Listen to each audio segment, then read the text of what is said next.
반갑습니다.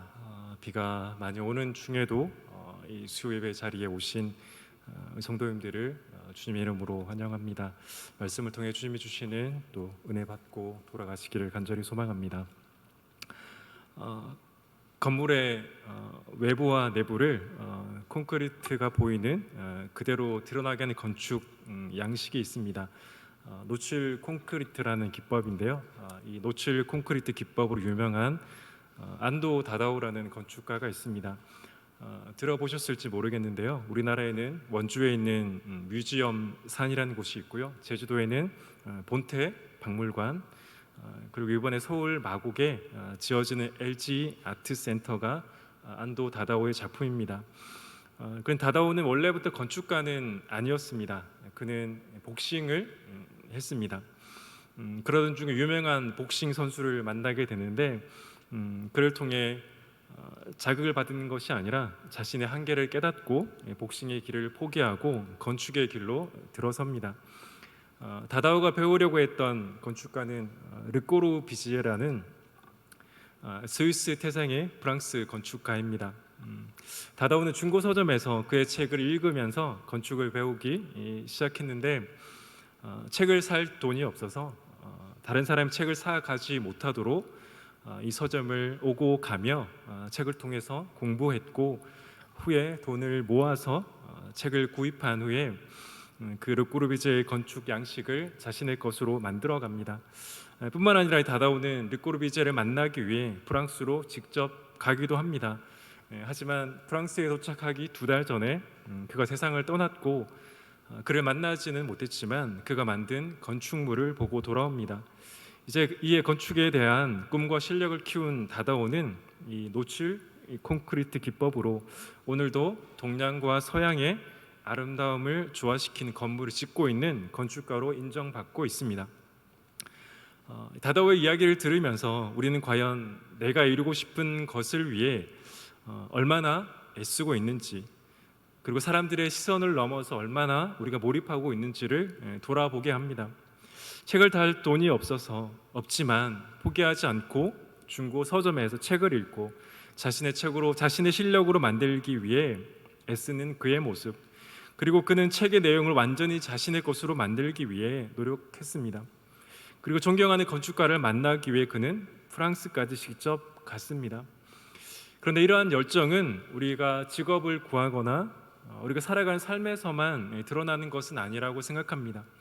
우리가 믿음으로 살아가는 모습에도 동일하게 드러나야 한다고 생각합니다.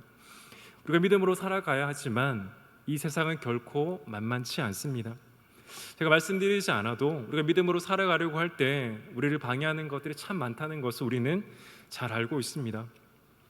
오늘 함께 나눌 말씀도 예수님 앞으로 가는 사람들에 대한 이야기입니다. 특히 예수님 앞으로 가는 길이 막혀 포기할 수밖에 없지만 그럼에도 포기하지 않고 끝까지 예수님에 간 사람들에 대한 이야기입니다. 예수님은 그들의 믿음을 기뻐하셨을 뿐만 아니라 오늘을 사는 우리에게도 그들이 보인 믿음대로 나오기를 원하신다는 것입니다. 오늘 말씀을 통해 우리도 그렇게 살아가기 결단할 뿐 아니라 예수님을 신뢰하는 그 믿음으로 나가는 은혜가 있기를 원합니다. 오늘 말씀은 예수님께서 가버나움의 한 집에서 말씀을 전하실 때 중풍병자를 데리고 온 네 사람의 이야기로 시작합니다. 그런데 문제는 중풍병자를 데리고 온 사람들이 문까지 가득 찬 사람들 때문에 예수님을 만날 수 없었던 데 있습니다. 중풍병은 다른 병이 아니라 머릿속을 지나는 뇌혈관이 터져서 그 후유증으로 몸이 마비됩니다. 그리고 그 후유증은 매우 심각해서 스스로 걸을 수도 없고 움직일 수도 없어서 평생을 누워 있어야만 하는 병이 중풍병입니다. 그렇다면 예수님을 찾아온 이 중풍병자, 그도 일어서지 못한 채 오랜 시간 누워 있었을 것입니다. 그때 예수라는 사람의 소문이 갈릴리 지방에 퍼졌습니다. 그리고 그의 소문을 듣고 사람들이 그를 예수님께 데려온 것입니다. 문제는 그들이 예수님께 중풍병자를 데리고 왔지만 예수님 앞에 갈 수 없었던 데 있습니다. 1절과 2절의 말씀처럼 예수님 앞에 모인 사람들 때문에 문 안으로 들어갈 수 없었던 것입니다. 사랑하는 성도 여러분, 그런데 우리가 생각해 볼 것이 있습니다. 예수님께서 중풍병자를 데리고 온 그 사람들, 그리고 그 중풍병자가 문 밖에 서 있는 것을 모르셨을까요? 예수님은 하나님이시기에 사람의 생각을 아실 뿐만 아니라 그 문 밖에 어떤 일이 일어나고 있는지도 알고 계셨습니다. 예수님께 사람들을 얼마나 긍휼히 여기셨습니까? 예수님 집안에 있던 사람들에게 중풍병자가 밖에 있으니 길을 열어달라고 말씀하실 수 있었습니다. 그러나 예수님은 가만히 두셨습니다. 중풍병자와 그를 데리고 온 사람들이 자신 앞에 올 수 없는 상황에서 모든 것을 아시는 예수님께서 왜 사람들에게 길을 열어달라고 말씀하지 않으셨을까요? 그 이유는 주님께서 중풍병자를 데리고 온 사람들의 믿음을 보시기 원하셨기 때문입니다. 그리고 이어지는 말씀을 통해 자신이 하나님으로서 죄를 용서하실 뿐만 아니라 질병을 치유하는 권세를 가지고 계시는 것을 나타내기 위해서였습니다. 그런데 만약 예수님께서 길을 열어 중풍병자를 문으로 들어오게 했다라면 우리는 예수님께 갈 수 없어 포기할 수밖에 없는 상황임에도 포기하지 않고 예수님께 온 이들의 위대한 믿음을 오늘 우리가 이 마가복음을 통해서 볼 수 없었을 것입니다.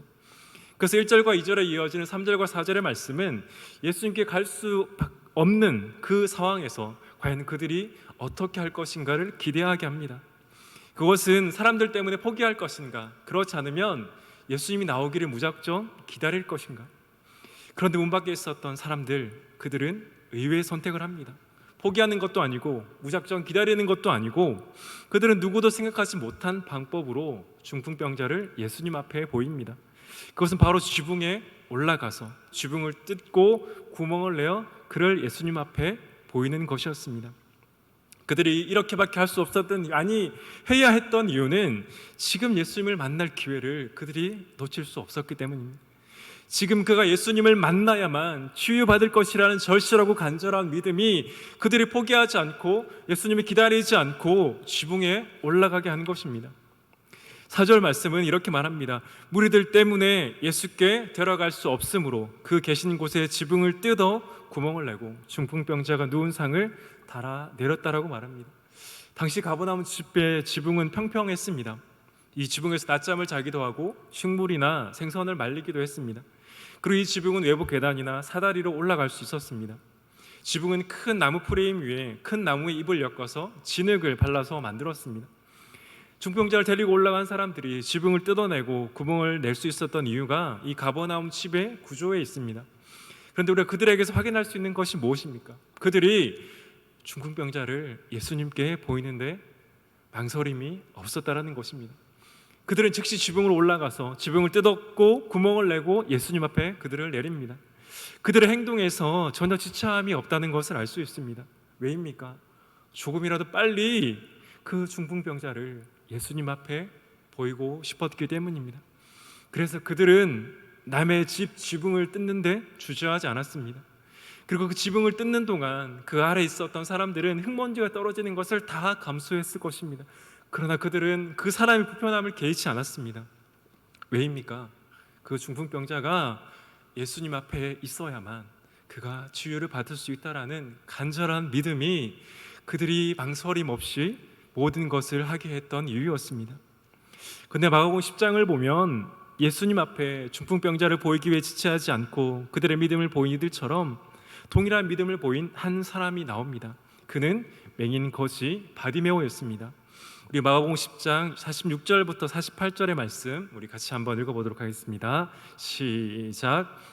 그들이 여리고에 이르렀더니 예수께서 제자들과 허다한 무리와 함께 여리고에서 나가실 때 디메오의 아들인 맹인 거지 바디메오가 길가에 앉았다가 나사렛 예수시란 말을 듣고 소리질러 이르되 다윗의 자손 예수여 나를 불쌍히 여기소서 하거늘 많은 사람이 꾸짖어 잠잠하라 하되 그가 더욱 크게 소리질러 이르되 다윗의 자손이여 나를 불쌍히 여기소서 하는지라. 예수님과 제자들 그리고 예수님을 따르는 사람들이 지나갈 때 맹인 거지 바디메오도 예수님이 지나간다는 소식을 들었습니다. 그리고 그가 외쳤습니다. 다윗의 자손 예수여 나를 불쌍히 여겨 주십시오. 맹인이자 거지였던 바디메오에게 어떤 소망이 있었겠습니까? 그런데 그에게 예수님이 오신다는 소식이 들렸습니다. 그도 예수님이 사람들의 병을 고쳐주신다는 소문을 들었습니다. 그래서 그가 주저하지 않고 다윗의 자손이여 나를 불쌍히 여기소서라고 외치는 것입니다. 그런데 우리가 예수님 향해 간절히 외칠 때 우린 사람들이 그를 예수님께 데려가 줄 것이라고 생각하지만 사람들은 그렇게 하지 않았습니다. 그에게 조용히 하라고 꾸짖을 뿐이었습니다. 어쩌면 사람들의 말이 그를 더 절망스럽게 만들었는지 모릅니다. 사랑하는 성도 여러분, 그 상황에서 우리라면 어떻게 하겠습니까? 대부분의 사람들은 이 상황에서 포기하고 조용할 것입니다. 그런데 바디메오는 포기하지 않습니다. 그는 포기하지 않고 더 크게 소리 질렀다라고 마가가 기록합니다. 다윗의 자손 예수여 나를 불쌍히 여겨 주십시오. 예수님은 그 바디메오의 간절한 외침을 그의 믿음이라고 칭찬하십니다. 그의 이 기회를 놓칠 수 없다는 간절함이 사람들의 시선과 비난에도 그를 포기하지 않게 만든 것입니다. 그래서 마가복음 10장 51절과 52절에서 예수님이 이렇게 말씀하십니다. 예수께서 말씀하여 이르시되 내게 무엇을 하여 주기를 원하느냐? 맹인이 이르되 선생님이여 보기를 원하나이다. 예수께서 이르시되 가라 내 믿음이 너를 구원하였느니라 하시니 그가 곧 보게 되어 예수를 길에서 따랐다라고 말합니다. 예수님은 바디메오에게 내 믿음이 너를 구원하였다라고 말씀하며 그를 고쳐주시는 것입니다. 사랑하는 성도 여러분, 주님은 바디메오의 믿음을 보시고 내 믿음이 너를 구원했다고 말씀하십니다. 동일하게 예수님은 중풍병자와 그를 데리고 온 사람들의 믿음을 보시고 그를 고쳐주십니다. 그들의 믿음은 예수님 앞에 그를 데려가면 주님이 그를 고쳐주실 것이라는 믿음이었습니다. 그래서 사람들 때문에 길이 막혔지만 그들은 포기하지 않고 그를 예수님께 보인 것입니다. 사랑하는 여러분, 우리에게도 이들이 보인 믿음처럼 예수님을 간절히 찾는 믿음이 있기를 간절히 소망합니다. 우리가 우리의 문제를 가지고 예수님 앞에 갈 때 예수님은 우리의 기도를 들어주십니다. 그런데 우리가 믿음으로 예수님께 가려고 하지만 믿음으로 살아가는 우리를 방해하는 것들은 결코 만만치 않습니다. 오늘 말씀에도 볼 수 있는 것처럼 중풍병자가 예수님께 가는 길 막혀 있었습니다. 그들을 바라보는 사람들의 시선도 좋지 않았습니다. 바디메오도 사람들이 그를 예수님께 데려다 주기는커녕 조용히 하라고 꾸짖습니다. 우리도 예수님 앞으로 가는 그것을 알고 있습니다. 주님께서 우리의 필요를 아실 뿐 아니라 해결해 주실 걸 또 알고 있습니다. 그러나 그렇지만 우리가 예수님 앞으로 가려고 할 때 예수님께 가지 못하도록 막는 것들이 너무나 많지 않습니까? 우리가 만약 믿음으로 살아가는 것이 쉬웠다면 예수님 우리에게 이렇게 말씀하지 않으셨을 것입니다. 내 믿음이 너를 구원하였다. 그만큼 우리가 믿음으로 순종하는 것은 결코 쉽지 않습니다. 그런 사랑하는 성도 여러분, 그럼에도 우리는 예수님께 가야 합니다. 왜입니까? 믿음으로 순종하는 길이 힘들고 어렵지만 예수님을 만나야만 우리가 살 수 있기 때문입니다. 그래서 주님은 우리가 오늘도 간절한 믿음으로 주님께 나오기를 원하시는 것입니다. 앞에 살펴보는 것처럼 예수님은 중풍병자와 그를 데리고 온 사람들이 집 밖에 있다는 것 아셨습니다. 그리고 바디메오가 소리치고 있다는 것도 아셨습니다. 그러나 예수님은 가만히 계셨습니다. 왜입니까? 예수님은 그럼에도 그들이 예수님을 찾는 간절한 믿음으로 자신의 오기를 원하셨고 그 간절한 믿음으로 오늘을 살아가기를 원하고 계시기 때문입니다.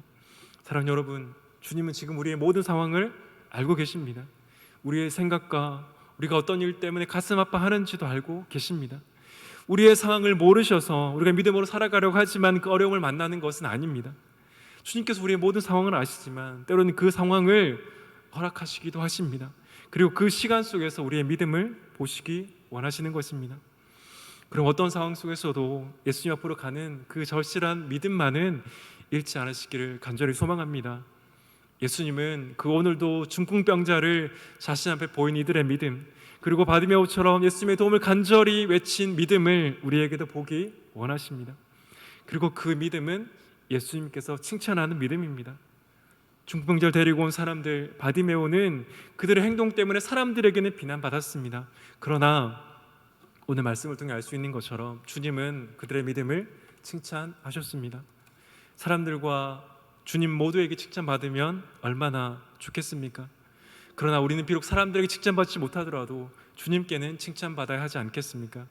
사랑하는 성도 여러분, 누구보다 주님께 칭찬받는 그 믿음으로 어떠한 어려움 속에서도 주님 앞에 나아가시는 저와 여러분들 되시기를 주님의 이름으로 간절히 축원합니다. 예수님은 그래서 지붕을 뜯어 구멍을 내고 중풍병자를 자신의 앞에 내린 사람들의 믿음을 보시고 칭찬하셨습니다. 5절 상반절 아까 말씀드린 것처럼 주님은 그들의 믿음을 보셨습니다. 그런데 이어지는 5절 하반절 말씀을 보면 중풍병자뿐만 아니라 그를 데리고 온 사람들의 기대를 무너뜨리는 것 같습니다. 5절 하반절 말씀입니다. 중풍병자에게 이르시되 작은 자야 내 죄 사함을 받았느니라. 우리는 중풍병자가 얼마나 오랜 기간 동안 누워 있는지 알지 못합니다. 그러나 우리가 지금 그가 간절히 원하는 것은 알고 있습니다. 지금 그가 간절히 원하는 것은 무엇일까요? 그것은 바로 일어나 걷는 것이었습니다. 병으로 누워있는 사람에게 일어나는 것보다 간절한 것은 없습니다. 그런데 예수님은 그에게 일어나라는 말씀이 아니라 내 죄가 사함받았다라고 말씀하십니다. 중풍병자가 그를 데리고 온 사람들에게 병의 치유가 아니라 죄의 용서는 그들에게 어떤 말로 들렸을까요? 그들은 어떻게 생각했을까요? 우리는 그들의 생각은 알 수 없습니다. 다만 예수님의 죄 용서에 대해서 신성모독이라고 말하는 서기관들의 생각만 알 뿐입니다. 그렇다면 그들은 어떻게 생각했을까요?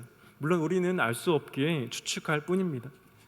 죄 용서가 눈으로 확인되지 못하는 그 상황에서 그들은 어떻게 생각했을까요? 아마 그들은 이게 어떤 의미일까?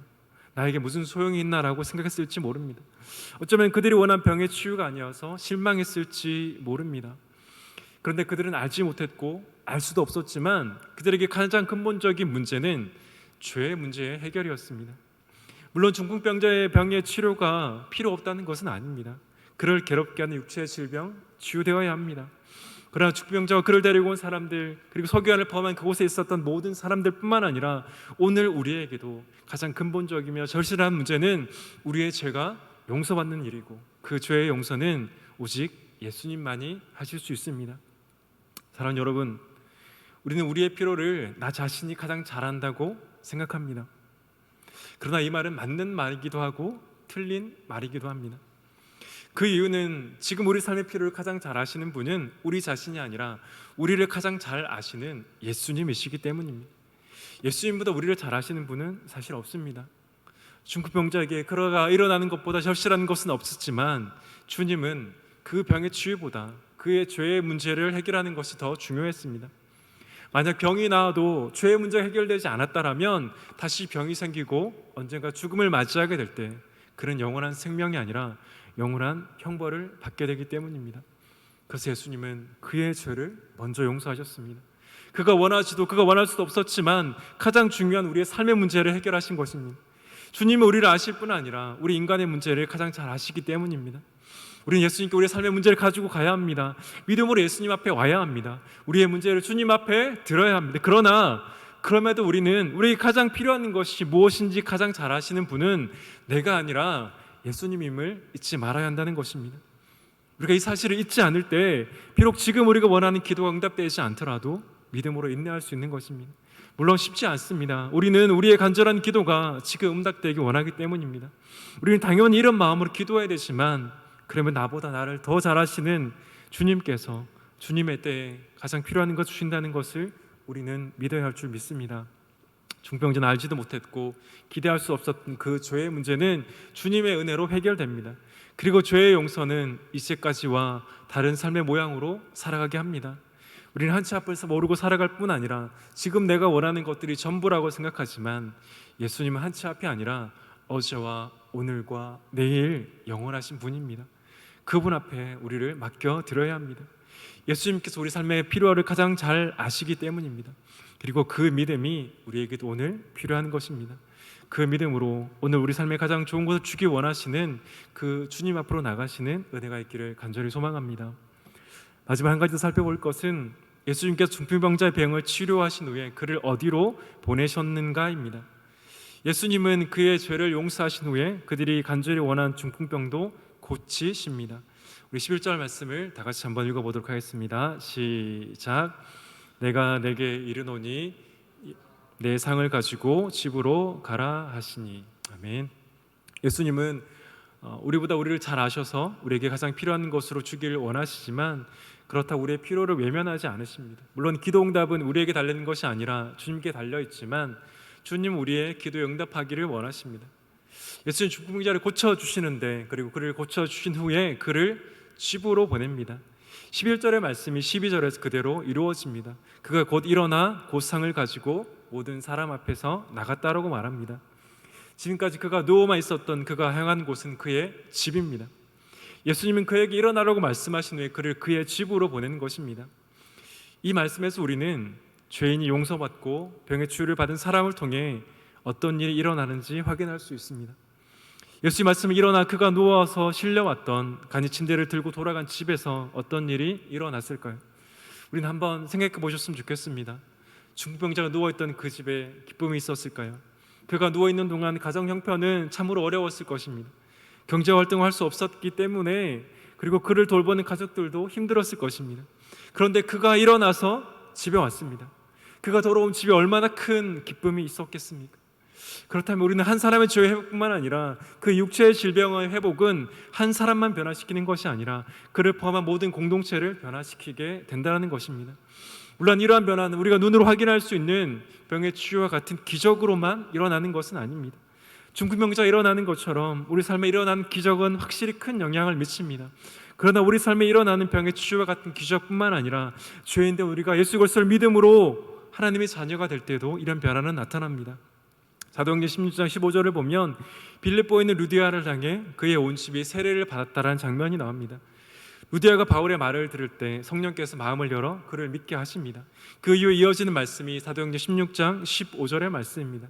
그와 그 집이 다 세례를 받고 우리에게 청하여 이르되 만일 나를 주 믿는 자로 알거든 내 집에 들어와 유하라 하고 간권하여 머물게 하니라. 빌립보의 루디아는 중풍병자처럼 병의 치유를 경험하진 않았습니다. 그러나 성령께서 그의 마음을 열어서 예수님을 믿게 한 후에 그를 통해 그의 온 집이 세례를 받는 축복을 경험합니다.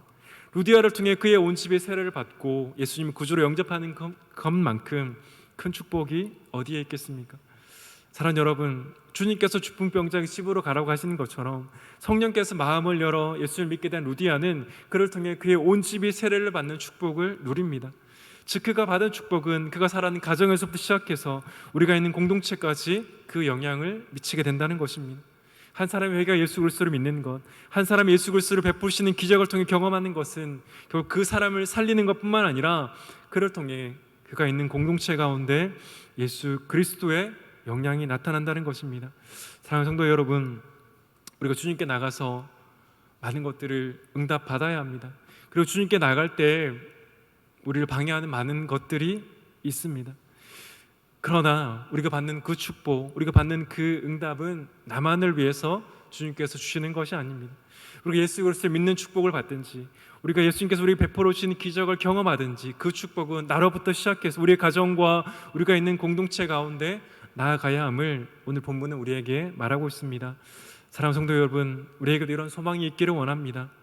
내가 주님 앞에 나가서 기도하고 나를 통해 예수 그리스도를 믿는 그 축복이 나만에 머물러 있는 것이 아니라 그 중풍병자를 통해 그의 집이 변화되고 루디아를 통해 그의 집이 변화되는 것처럼 우리의 가정과 직장과 우리가 있는 공동체가 변화되는 은혜가 있기를 간절히 소망합니다. 오늘 말씀은 중풍병자를 데리고 예수님 앞에 간 그 네 사람의 이야기입니다. 그가 주님 앞에 나갈 때 그를 막는 많은 방해물들이 있었습니다. 그러나 그것을 넘어 그들이 보이는 그 믿음은 중풍병자뿐만 아니라 그를 데리고 온 네 사람, 그리고 그곳에 있었던 사람, 그가 다시 돌아간 집까지 많은 사람들을 변화하는 역사를 일으켰습니다. 바라기는 저와 여러분은 간절히 바라고 원하는 그 모든 기도에 응답이 있기를 소망합니다. 그러나 그 소망은 우리에게만 머물러 있는 것이 아니라 우리를 통해 우리가 가는 곳곳마다 그 예수 그리스도의 향기가 드러나는 은혜가 있기를 주님의 이름으로 축원합니다. 기도하겠습니다.